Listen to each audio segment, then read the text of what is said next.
Hello everyone, welcome to the study with Mayank. मैं हूं आपका मयंक। हम लोगों की यहां पर क्लास 10th एनसीईआरटी की एमसीक्यू सीरीज चल रही है। आज आपका यहां पर अध्याय दूसरा है। यहां पर हम लोग इंडो चाइना में राष्ट्रवादी आंदोलन अध्याय से संबंधित प्रश्नों को देखेंगे। तो चलिए स्टार्ट करते हैं आज का वीडियो। देखते हैं हमें क्या क्या डिस्कस करना है यहाँ पर। आज का पहला प्रश्न है, इंडो चाइना पहुंचने वाले प्रथम व्यापारी कौन थे? अंग्रेज, फ्रांसीसी, पुर्तगाली, डच। इंडो चाइना पहुंचने वाले प्रथम व्यापारी पुर्तगाली थे। पुर्तगालियों ने वियतनाम में फाइफो पोर्ट की स्थापना की थी, यानी फाइफो बंदरगाह की स्थापना पुर्तगालियों ने ही की थी। तो आपका सही आंसर है यहाँ पर सी वाला। दूसरा प्रश्न है, वियतनाम की संस्कृति पर किस देश का गहरा प्रभाव पड़ा? भारत, जापान, चीन, फ्रांस। जैसा कि आप लोग जानते हैं, वियतनाम के उत्तरी और मध्य भाग पर कभी चीन के शासकों का शासन रहा था, तो इसी वजह से यहाँ की संस्कृति पर चीनी शासन का असर पड़ा है। तो यहाँ पर आपका सही आंसर है सी वाला। तीसरा प्रश्न है, इंडो चाइना में कौन सा राष्ट्र शामिल नहीं था? चीन, Vietnam, Laos, Cambodia. Indo China 3 देशों से मिलकर बना है, जिसमें कि वियतनाम, लाओस और कंबोडिया शामिल हैं। चीन इसका पार्ट नहीं है। तो आपका सही आंसर है यहाँ पर ए वाला। चौथा प्रश्न है, वियतनाम में रहने वाले फ्रांसीसी नागरिक कहलाते थे? Colon, knight, duke, citizen. Vietnam में रहने वाले फ्रांसीसी नागरिकों को कोलोन कहा जाता था। तो यहाँ पर आपका सही आंसर है ए वाला। पांचवा प्रश्न है, वियतनाम को किस देश ने अपने उपनिवेश के रूप में विकसित किया? ब्रिटेन ने, चीन ने, जापान ने, फ्रांस ने। फ्रांस ने वियतनाम में अपना उपनिवेश स्थापित किया था। तो यहां पर आपका सही आंसर है डी वाला। छठवां प्रश्न है, फ्रांसीसी सेना ने पहली बार वियतनाम की धरती पर कब डेरा डाला?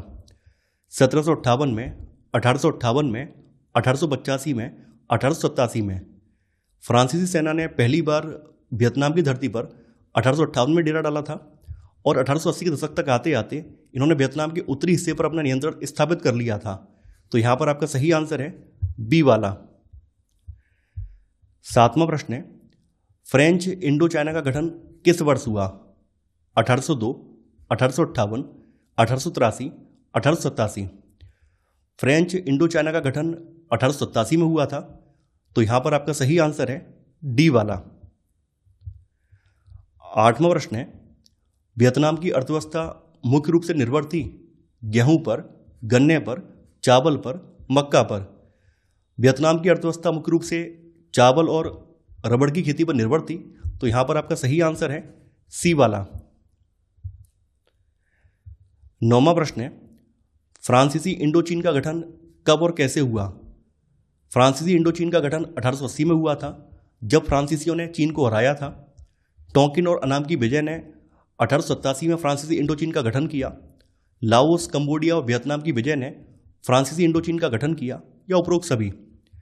जैसा कि आप लोग जानते हैं, फ्रेंच और चीन वालों का जो वार है ये 1884 से लेकर 1885 तक चला है। 1885 में फ्रांसीसियों ने टोंकिन और अनाम पर भी विजय हासिल कर ली थी, इनको अपने कब्जे में ले लिया था। और 1887 में इन्होंने जो है फ्रांसीसी इंडो चाइना का गठन किया था। तो यहां पर आपका सही आंसर है बी वाला। 10वां प्रश्न है, इनमें से कौन सा कारक बर्नार्ड द्वारा बताए गए वियतनाम के आर्थिक विकास को बाधित करने वाले कारकों में शामिल नहीं था? उच्च जनसंख्या स्तर, कम कृषि उत्पादकता, प्राकृतिक संसाधनों की कमी, किसानों के बीच व्यापक ऋणग्रस्तता। देखिए, बर्नार्ड ने वियतनाम की आर्थिक प्रगति को बाधित करने वाले कुछ कारक गिनाए थे, जिनमें वियतनाम की उच्च जनसंख्या स्तर का होना है, वहाँ पर कृषि उत्पादकता काफ़ी ज़्यादा कम थी और किसानों के बीच व्यापक ऋणग्रस्तता थी, यानी किसान जो थे कर्ज में डूबे हुए थे। हालांकि इन्होंने जो प्राकृतिक संसाधनों की कमी को कारक के रूप में नहीं दिखाया, क्योंकि यहाँ पे भरपूर मात्रा में प्राकृतिक संसाधन मौजूद थे। तो यहाँ पर आपका सही आंसर है सी वाला। 11वां प्रश्न है, पॉल बर्नार्ड के उपनिवेशों को विकसित करने के विचारों के बारे में कौन सा कथन सही नहीं है? फ्रांसीसी वस्तुओं की मांग पैदा करने के लिए औपनिवेशिक अर्थव्यवस्था का विकास किया जाना चाहिए। कृषि उत्पादन बढ़ाने के लिए सुधार किए जाने चाहिए। ग्रामीण क्षेत्रों में भूस्वामी प्रथा विस्तार करनी चाहिए। ग्रामीण ऋणग्रस्तता और गरीबी को कम किया जाना चाहिए। देखिए, पॉल बर्नार्ड ने उपनिवेशों के विकास करने का कई सारे रीजन दिए थे, कई सारे तर्क दिए थे। इनका मानना यह था कि अगर उपनिवेशों का विकास किया जाएगा तो फ्रांस में निर्मित वस्तुओं की यहाँ पर डिमांड होगी, फ्रांस में निर्मित वस्तुओं को यहाँ पे एक मार्केट मिलेगा और उस मार्केट में वो अपनी वस्तुओं को बेच पाएंगे। तो ऐसे करके फ्रांसीसी अर्थव्यवस्था का विस्तार होगा और उपनिवेशों की अर्थव्यवस्था का भी विस्तार होगा। इसके अलावा कृषि उत्पादकता बढ़ाने से क्या होगा, लोगों का जो जीवन स्तर है, लोगों के बीच में जो व्यापक ऋणग्रस्तता है, ये कमी आएगी, लोगों के पास पर्याप्त खाद्यान्न होगा और पर्याप्त पैसा भी होगा। इसके अलावा इन्होंने ग्रामीण ऋणग्रस्तता और गरीबी को कम करने पर भी ध्यान केंद्रित किया। हालांकि इन्होंने ग्रामीण क्षेत्रों में भूस्वामी प्रथा विस्तार की कोई बात यहाँ पर नहीं कही थी। तो यहाँ पर आपका सी वाला गलत है, तो यही आपका सही आंसर है। 12वां प्रश्न है, वियतनाम में टोंकिन फ्री स्कूल की स्थापना कब हुई थी? 1907 में, 1908 में, 1910 में, 1911 में। टोंकिन फ्री स्कूल की स्थापना जो है 1907 में हुई थी, तो आपका सही आंसर है यहाँ पर ए वाला। 13वां प्रश्न है, वियतनाम में साइगोन नेटिव गर्ल्स स्कूल में आंदोलन कब हुआ? 1908, 1919, 1926, 1932। देखिए, जैसा कि आप लोग जानते हैं, वियतनाम और जो फ्रांसीसी वहाँ पर रहने वाले थे, यानी कोलोन जो लोग थे, उनमें भेदभाव होता था। तो यहाँ पर एक साइगोन नेटिव गर्ल्स स्कूल था, उसकी अगली सीट पर एक वियतनामी लड़की बैठी हुई थी। उसी समय जो एक फ्रेंच अफसर की लड़की वहाँ पे पढ़ने आ जाती है और वो अनुरोध करती है कि वो ये सीट छोड़ के चली जाए ताकि अगली सीट पर वो बैठे और पीछे की सीट पर वियतनामी लड़की बैठे। लेकिन वियतनामी लड़की इस बात को लेकर झगड़ा कर लेती है और मना कर देती है। अंततः स्कूल प्रशासन क्या करता है, उसको स्कूल से बाहर निकाल देता है। इसी बात को लेकर जो वियतनामी लोग हैं, वियतनाम के छात्र संगठन हैं, वो आंदोलन करते हैं और ये आंदोलन जो 1926 में होता है। तो आपका सही आंसर है यहाँ पर सी वाला। 14वां प्रश्न है, वियतनाम में 1926 में साइगोन नेटिव गर्ल्स स्कूल में विरोध के पीछे निम्नलिखित में से कौन सा कारण था? एक वियतनामी लड़की को स्कूल से निकाल दिया जाना, स्कूल में फ्रेंच भाषा को शिक्षा के माध्यम के रूप में इस्तेमाल करना, स्कूल की पाठ्यपुस्तकों में वियतनामी लोगों को आदिम और पिछड़ा हुआ दिखाना, स्कूल में केवल वियतनामी अभिजात वर्ग को ही प्रवेश की अनुमति देना। जैसा कि मैंने आपको बताया था, ये आंदोलन इस वजह से हुआ था क्योंकि वियतनामी लड़की को सीट ना छोड़ने की वजह से स्कूल प्रशासन ने विद्यालय से निकाल दिया था। तो यहां पर आपका सही आंसर है ए वाला। 15वां प्रश्न है, आधुनिक हनोई का निर्माण किसके लिए किया गया था? अंग्रेज, पुर्तगाली, फ्रांसीसी, चीनी। देखिए, जब फ्रांसीसियों ने यहाँ पर अपना उपनिवेश स्थापित कर लिया तो उन्होंने यहाँ पर जो इनके निवास वाले इलाके थे उनको भी आधुनिक बनाने का प्रयास किया है। इसी क्रम में इन्होंने जो है हनोई का आधुनिक रूप से विकास भी किया था। तो यहाँ पर आपका सही आंसर है सी वाला, यानी ये फ्रांसीसियों के लिए किया गया था। 16वां प्रश्न है, वियतनाम में कोलोन किसे कहा जाता था? वियतनामी जो फ्रेंच बोल सकते थे, वियतनाम में रहने वाले फ्रांसीसी नागरिक, एक उपनिवेश के निवासी, इंडो चीन का उपनिवेशित भाग। वियतनाम में रहने वाले फ्रांसीसी नागरिकों को कोलोन कहा जाता था। तो यहाँ पर आपका सही आंसर है बी वाला। 17वां प्रश्न है, 1903 में हनोई का आधुनिक हिस्सा किस बीमारी से ग्रसित हो गया था? हैजा, मलेरिया, बुबोनिक प्लेग, टाइफाइड। 1903 में हनोई में जो है बुबोनिक प्लेग फैल गया था। तो यहां पर आपका सही आंसर है सी वाला। 18वां प्रश्न है, वियतनामियों के धार्मिक विश्वास किन परंपराओं पर आधारित थे? बौद्ध धर्म, कन्फ्यूशियसवाद, स्थानीय रीति रिवाज या उपरोक्त सभी। देखिए, वियतनामी जो है बौद्ध धर्म, कन्फ्यूशियसवाद, स्थानीय रीति रिवाज, इन सभी परंपराओं के सम्मिश्रण को फॉलो करते थे। तो यहां पर आपका सही आंसर होगा डी वाला, यानी उपरोक्त सभी। 19वां प्रश्न है, कन्फ्यूशियस कौन था? चीन का विचारक, चीन का सम्राट, चीन का प्रोफेसर या चीन का सेनापति। कन्फ्यूशियस जो है एक चीनी विचारक और दार्शनिक था। तो यहां पर आपका सही आंसर है ए वाला। 20वां प्रश्न है, वियतनाम में स्कॉलर्स रिवॉल्ट यानी विद्वानों का विद्रोह कब हुआ? 1850, 1868, 1885, 1890। वियतनाम में विद्वानों का विद्रोह यानी स्कॉलर्स रिवॉल्ट जो है ये 1868 में हुआ था। तो यहां पर आपका सही आंसर है बी वाला। 21वां प्रश्न है, निम्नलिखित में से कौन सा कथन वियतनाम की समन्वयवादी परंपरा को सबसे अच्छी तरह समझाता है? एक परंपरा जो स्थानीय मान्यताओं को दर्शाती है, एक आधुनिक परंपरा, एक परंपरा जो बौद्ध धर्म को स्थानीय मान्यताओं के साथ जोड़ती है। एक प्राचीन परंपरा। वियतनाम के लोग समन्वयवादी परंपरा को फॉलो करते थे, यानी यहाँ की जो परंपरा थी ये बौद्ध धर्म को स्थानीय मान्यताओं के साथ जोड़ती थी।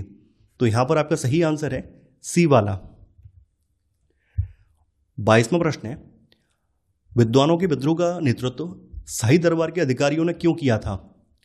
वे कैथोलिक धर्म और फ्रांसीसी सत्ता के प्रसार से नाराज थे। वे बौद्ध धर्म और कन्फ्यूशियसवाद के प्रसार से नाराज थे। वे वियतनाम में ईसाईयत का प्रसार चाहते थे। वे फ्रांसीसी शासन का समर्थन करते थे। 1868 के विद्वानों के विद्रोह का नेतृत्व शाही दरबार के अधिकारियों ने किया था, क्योंकि ये लोग जो हैं कैथोलिक धर्म और फ्रांसीसी सत्ता के प्रसार से नाराज थे। तो यहां पर आपका सही आंसर है ए वाला। 23वां प्रश्न है, हुआ हाउ आंदोलन कब शुरू हुआ? 1939, 1949, 1950, 1946। देखिए, हुआ हाउ आंदोलन जो है ये 1939 में स्टार्ट हुआ था और इसे जो है मेकोंग डेल्टा इलाके में काफ़ी ज़्यादा लोकप्रियता मिली थी। इसके संस्थापक हुइन फूसो थे। तो यहाँ पर आपका सही आंसर है ए वाला। 24वां प्रश्न है, हुआ हाउ आंदोलन की स्थापना किसने, कब और कहाँ की थी? इसकी स्थापना हुआ हाउ ने 1940 में साइगोन में की थी। इसकी स्थापना हुइन फूसो ने 1939 में हनोई में की थी। इसकी स्थापना हुइन फूसो ने 1939 में उपजाऊ मेकोंग डेल्टा क्षेत्र में की थी। इसकी स्थापना पागल बोंजे ने 1939 में हनोई में की थी। देखिए, इसकी स्थापना जो है हुइन फूसो ने 1939 में मेकोंग डेल्टा क्षेत्र में की थी। तो यहाँ पर आपका सही आंसर है सी वाला।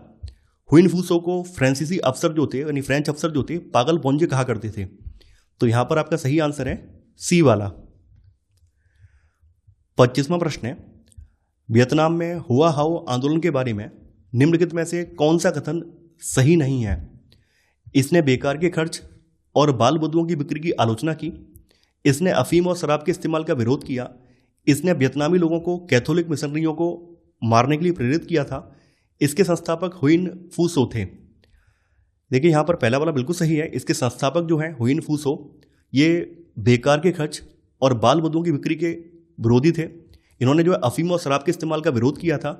जैसा कि आप लोग जानते हैं, इसके संस्थापक जो है हुइन फूसो थे। हालांकि इन्होंने कभी भी यहाँ की जनता से, अपने फॉलोअर्स से ये नहीं कहा कि ये लोग कैथोलिक मिशनरियों को मारें। तो यहाँ पर आपका सी वाला जो है गलत हो जाएगा। यही आपका सी वाला सही आंसर है। 26वां प्रश्न है, हुआ हाउ आंदोलन किस प्रकृति का था? धार्मिक, क्रांतिकारी, साम्राज्यवाद समर्थक, क्रांतिकारी व धार्मिक। हुआ हाउ आंदोलन की प्रकृति क्रांतिकारी और धार्मिक थी। तो यहां पर आपका सही आंसर है डी वाला। 27वां प्रश्न है, वियतनाम में रेवोल्यूशनरी सोसाइटी, जिसको दुई तान हुई कहा जाता है, तो इस पार्टी का गठन कब और किसने किया?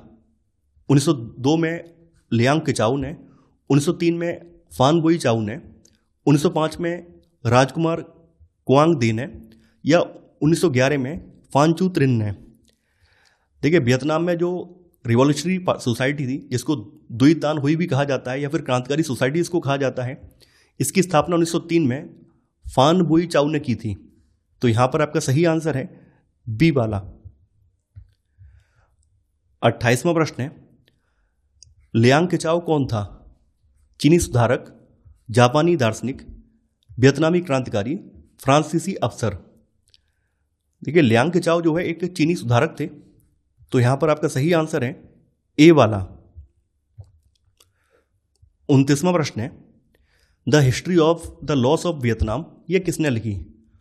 हो ची मिन, क्वांग दे, फान बोई चाऊ या सुन यात सेन। देखिए, यह पुस्तक जो है the history of the loss of Vietnam, ये 1905 में फान बोई चाऊ ने, जो चीन के सुधारक हैं लियांग किचाऊ, इनकी सलाह पर, यानी इनसे भेंट करके इनकी सलाह पर पुस्तक ये लिखी थी। और ये पुस्तक काफ़ी ज़्यादा लोकप्रिय हुई। इसकी बिक्री जो है वियतनाम और चीन में काफ़ी ज़्यादा हुई थी। तो यहाँ पर आपका सही आंसर है सी वाला।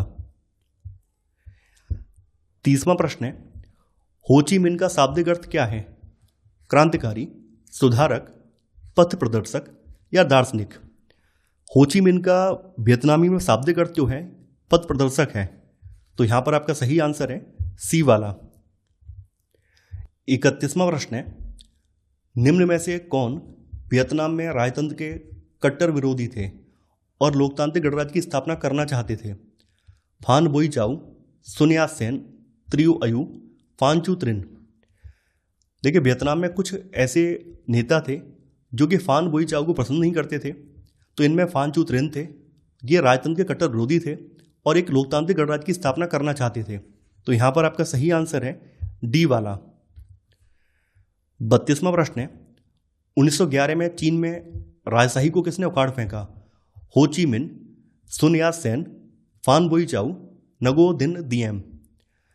देखिए, 1911 में चीन में सुन यात सेन ने वहां की राजशाही को उखाड़ फेंका और वहां पर एक लोकतांत्रिक शासन की स्थापना की। तो यहां पर आपका सही आंसर है बी वाला। 33वां प्रश्न है, 20वीं सदी के पहले दशक में वियतनाम में कौन सा आंदोलन लोकप्रिय था? उत्तर की ओर चलो, दक्षिण की ओर चलो, पूर्व की ओर चलो, पश्चिम की ओर चलो। 20वीं सदी के पहले दशक में वियतनाम में पूर्व की ओर चलो आंदोलन काफी ज्यादा लोकप्रिय हुआ था और ये छात्रों के मध्य काफी ज्यादा लोकप्रिय था। 34वां प्रश्न है, 20वीं सदी के पहले दशक के दौरान वियतनाम में गो ईस्ट मूवमेंट यानी पूर्व की ओर चलो अभियान क्यों लोकप्रिय हुआ? वियतनामी छात्र शिक्षा प्राप्त करने के लिए जापान गए थे, वे जापानी भाषा सीखने के लिए जापान गए थे, वे आकर्षक नौकरी पाने के लिए गए थे, उन्होंने वियतनाम में फ्रांसीसियों के शासन को बेहतर बनाने में मदद की तलाश की। देखिए, उस समय जापान जो था काफ़ी ज़्यादा राइज कर रहा था, काफ़ी ज़्यादा उभर रहा था। जापान ने 1907 में रसिया को मात दी थी, रसिया को युद्ध में हराया था और जापान का हर जगह उस समय चर्चा हो रहा था। इसी वजह से यहाँ से विद्यार्थी जो हैं जापान गए हैं ताकि जापान से विचारों को आत्मसात करके लाएं और अपने देश को आज़ाद कराएं। तो यहाँ पर आपका सही आंसर है ए वाला। 35वां प्रश्न है, वियतनामी छात्रों के गो ईस्ट मूवमेंट का मुख्य उद्देश्य था वियतनाम से फ्रांसीसी लोगों को बाहर निकालना, कठपुतली सम्राट को उखाड़ फेंकना, फ्रांसीसी द्वारा अपदस्थ किए गए न्यूयन राजवंश को फिर से सत्ता में लाना या उपरोक्त सभी। देखिए, जो वियतनाम से छात्र जापान में पढ़ने गए थे उनमें से कुछ छात्रों का उद्देश्य वियतनाम से फ्रांसीसी लोगों को बाहर निकालना था, कठपुतली शासन को उखाड़ फेंकना था और फ्रांसीसियों के द्वारा जो न्यूयन राजवंश के शासक को हटाया गया था उसको फिर से सत्ता में स्थापित करना था। तो यहाँ पर ये सभी उद्देश्य थे, तो आपका सही आंसर होगा डी वाला, इन उपरोक्त सभी। 36वां प्रश्न है, पूर्व की ओर चलो अभियान की शुरुआत किसने और कब की?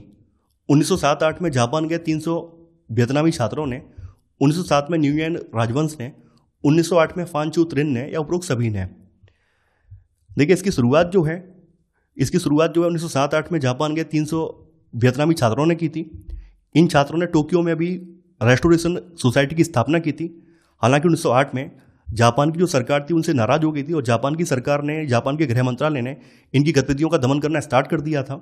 तो यहां पर आपका सही आंसर है ए वाला। 37वां प्रश्न है, वियतनामी कम्युनिस्ट पार्टी की स्थापना कब हुई थी? 1920 में, 1910 में, 1930 में, 1940 में। वियतनामी कम्युनिस्ट पार्टी की स्थापना 1930 में हुई थी और आगे चलकर इसका नाम कांग सान देंग हो गया था। तो यहां पर आपका सही आंसर है सी वाला। 38वां प्रश्न है, वियतनामी कम्युनिस्ट पार्टी की संस्थापक कौन थे? हो ची मिन, न्यूयन आन, फान बोईचाओ, वो न्यूगेन ग्याप। वियतनामी कम्युनिस्ट पार्टी की स्थापना हो ची मिन ने की थी। तो यहां पर आपका सही आंसर है ए वाला। 39वां प्रश्न है, निम्नलिखित में से किस पार्टी की स्थापना 1930 में हो ची मिन ने की? Revolutionary society party, national liberation front, Vietnamese communist party, Vietnam मुक्ति एसोसिएशन। देखिए, 1930 में हो ची मिन ने वियतनामी कम्युनिस्ट पार्टी की स्थापना की थी। तो यहां पर आपका सही आंसर है सी वाला। इसे जो है बाद में इंडो चाइनीज कम्युनिस्ट पार्टी के नाम से भी जाना गया है। 40वां प्रश्न है, निम्नलिखित में से कौन वियतनाम में राजशाही के प्रति अत्यधिक शत्रुतापूर्ण था? फान बोईचाओ, फान चू त्रिन, हुइन फूसो, बाओ दाई। जैसा कि मैंने आपको बताया था, फान चू त्रिन जो है राजतंत्र के कट्टर विरोधी और लोकतंत्र की स्थापना के कट्टर समर्थक थे। तो यहां पर आपका सही आंसर है बी वाला। 41वां प्रश्न है, जापान ने वियतनाम पर कब्जा कब किया?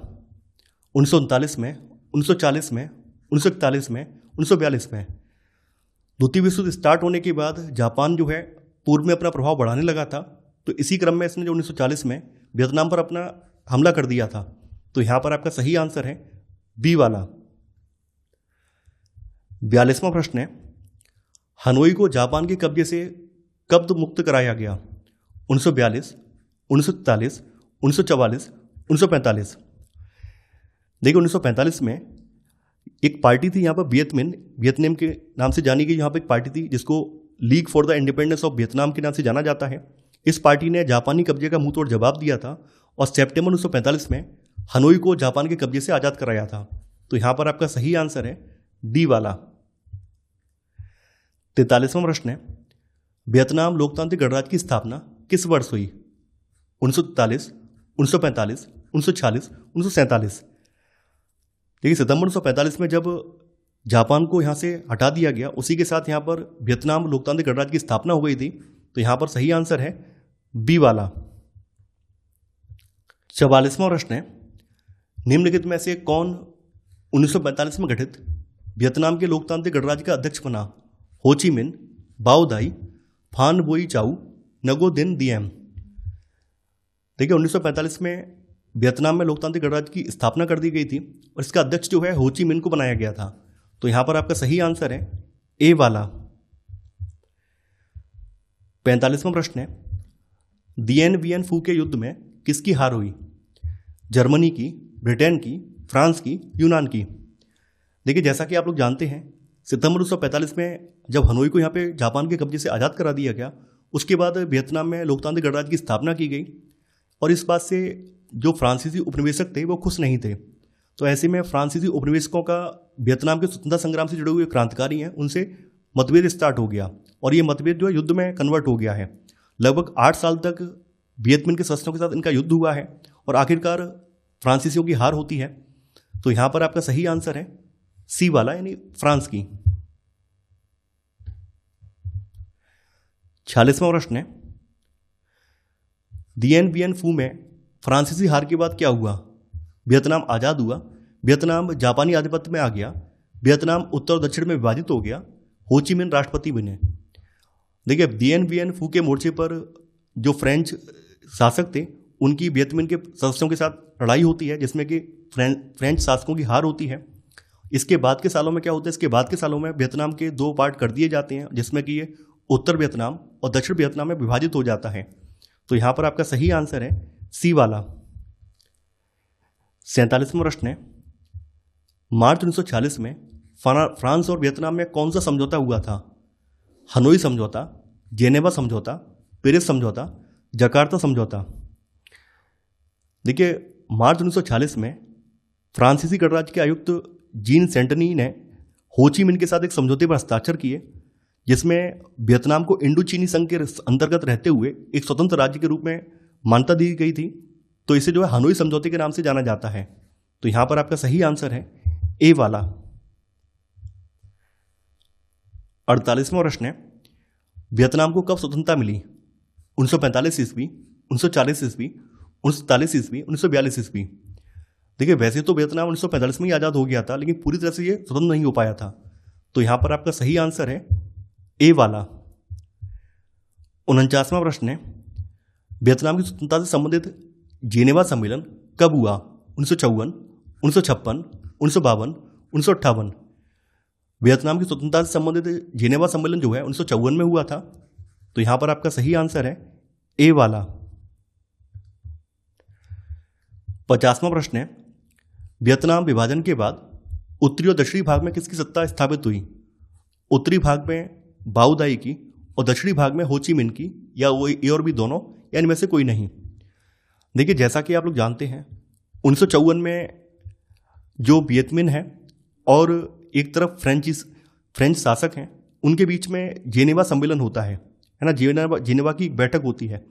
तो जेनेवा बैठक में यहाँ पर देश विभाजन का प्रस्ताव जो है वियतनामियों पर थोप दिया जाता है और देश विभाजन के प्रस्ताव में उत्तरी भाग पर हो ची मिन का शासन यानी कम्युनिस्टों की सत्ता स्थापित होती है और दक्षिणी भाग पर बाओ दाई जो कि फ्रांसीसियों का कठपुतली शासक है उसकी सत्ता स्थापित होती है। तो चूंकि यहाँ पर ए और बी दोनों ही गलत हैं, तो आंसर होगा यहां पर डी वाला, यानी उत्तरी भाग में हो ची मिन्ह की सत्ता स्थापित होती है और दक्षिणी भाग में बाओ दाई की। 51वां प्रश्न है, वियतनाम में बाओ दाई की सरकार को किसके नेतृत्व में तख्तापलट करके गद्दी से हटाया गया? हो ची मिन्ह, नगो दिन दिएम, फ्रांसीसी सरकार, अमेरिकी सरकार। देखिए दक्षिणी भाग में, दक्षिणी वियतनाम में बाओ दाई की कठपुतली सरकार स्थापित हुई थी, जिसे वहीं के नगो दिएम ने एक आंदोलन करके तख्तापलट कर दिया और ये खुद गद्दी पर बैठ गया था, जो कि काफ़ी ज़्यादा निरंकुश और क्रूर शासक था। तो यहाँ पर आपका सही आंसर है बी वाला। 52वां प्रश्न है, वियतनाम में युद्ध में अमेरिका के प्रवेश के पीछे निम्नलिखित में से कौन सा कारण था? दुनिया भर में साम्यवादी सरकारों के फैलने का डर, वियतनाम के स्वतंत्र होने का डर, फ्रांस द्वारा वियतनाम पर नियंत्रण पाने का डर, वियतनाम के विभाजन का डर। अमेरिका जो है कम्युनिस्ट सरकार से डरा हुआ था। उसको ऐसा लग रहा था कि अगर वियतनाम में कम्युनिस्ट सरकार की स्थापना हो जाती है तो दुनिया के अन्य भागों में भी कम्युनिस्ट सरकारें बनने लगेंगी और ये सभी सरकारें सोवियत संघ का समर्थन करेंगी, क्योंकि सोवियत संघ ऐसा पहला देश है जहां पर सबसे पहले कम्युनिस्ट सरकार की स्थापना हुई है। तो इसी वजह से इसको जो है दुनिया भर में साम्यवादी सरकारों के फैलने का डर था। इसी वजह से अमेरिका जो है वियतनाम युद्ध में कूद पड़ा था। तो यहां पर आपका सही आंसर है ए वाला। 53वां प्रश्न है, नापाम क्या है? एक रासायनिक हथियार जिसका इस्तेमाल अमेरिका ने वियतनाम वार में किया। हॉलीवुड फिल्म जो युद्ध में युवकों को शहीद होने के लिए प्रेरित करती थी। जॉन फोर्ड कोप्पला की एक फिल्म। हो ची मिन्ह द्वारा एक भूल भुलैया मार्ग।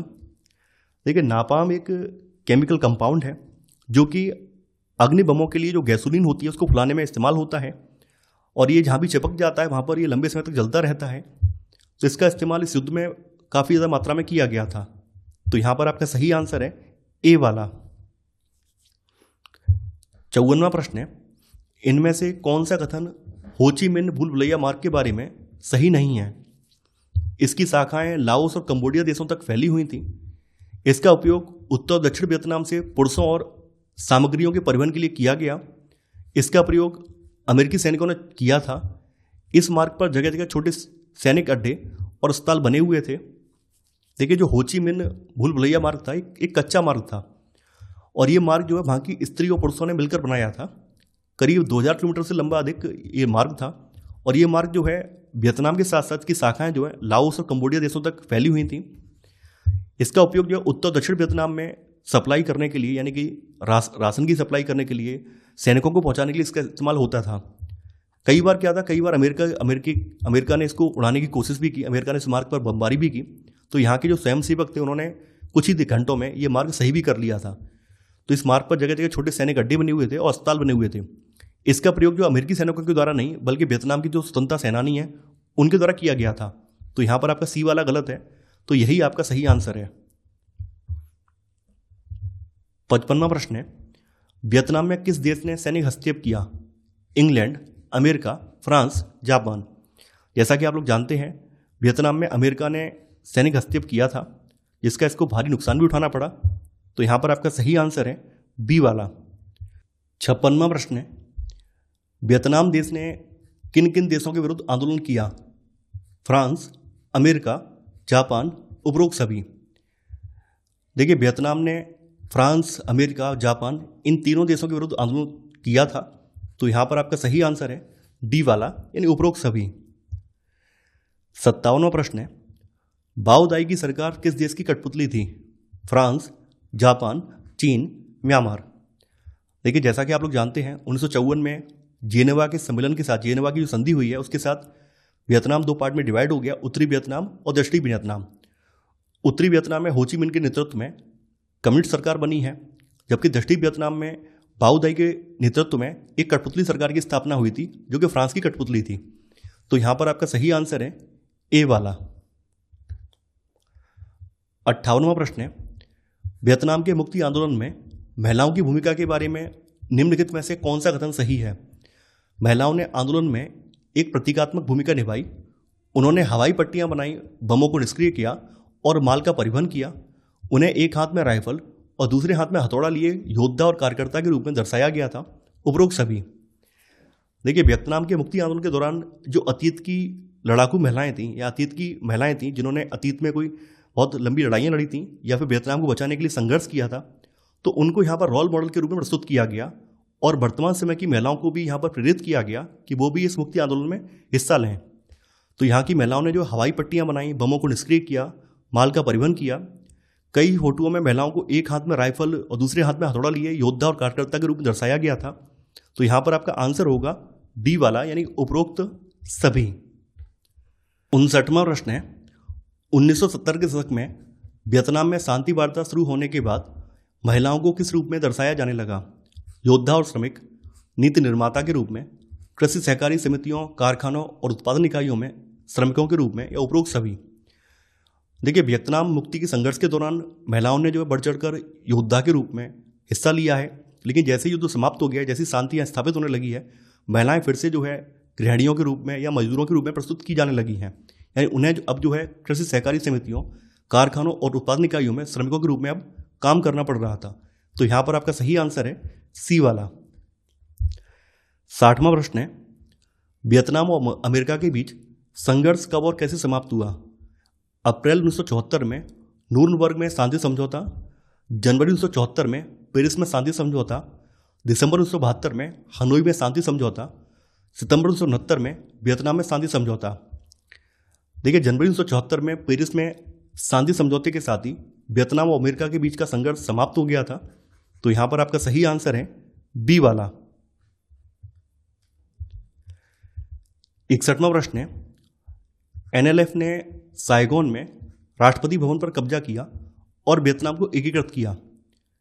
20 जून 1974 को, 30 अप्रैल 1975 को, 23 जून 1976 को, 8 जून 1976 को।